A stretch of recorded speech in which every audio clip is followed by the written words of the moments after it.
Salmon observed that the law of contract is not the whole law of agreements, nor is it the whole law of obligation.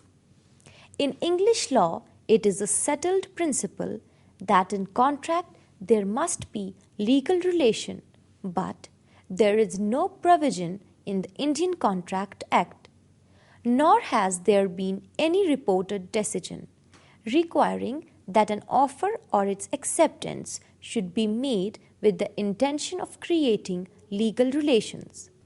Every agreement, however, is not a contract.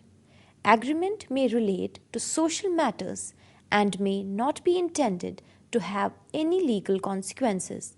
It is only when the agreement is intended to be attended by legal consequences that a contract can arise. Thus, in Balfour v. Balfour, AIR 1919, defendant was a civil servant stationed in Ceylon. His wife alleged that while they were both in England on leave, and when it had become clear that she could not accompany him abroad because of her health, he had promised to pay her ₹30 per month as maintained during that time. They were thus living apart. The husband failed to pay and she sued for breach of this agreement. The wife attempted to enforce this promise, but action failed for two reasons.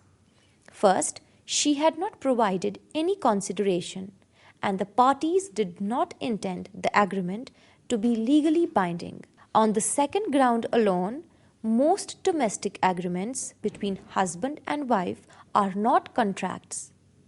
Atkin L.J. said, "Those agreements are all even though these may be what, as between other parties, would constitute consideration for the agreement.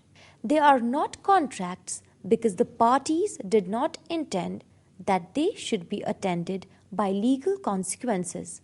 Agreements such as these are outside the realm of contracts altogether."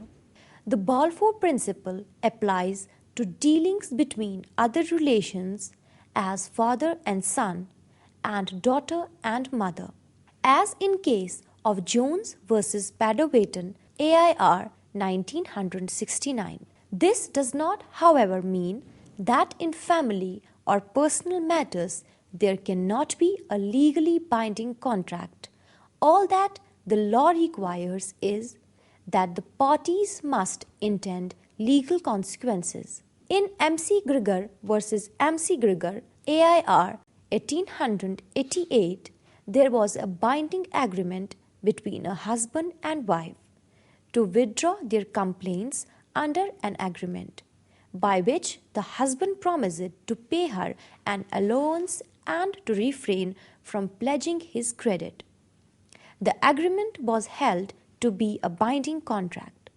Similarly, in Merritt versus Merritt, AIR 1970, the husband and wife were the joint owners of a house, which was the subject matter of mortgage to a building society.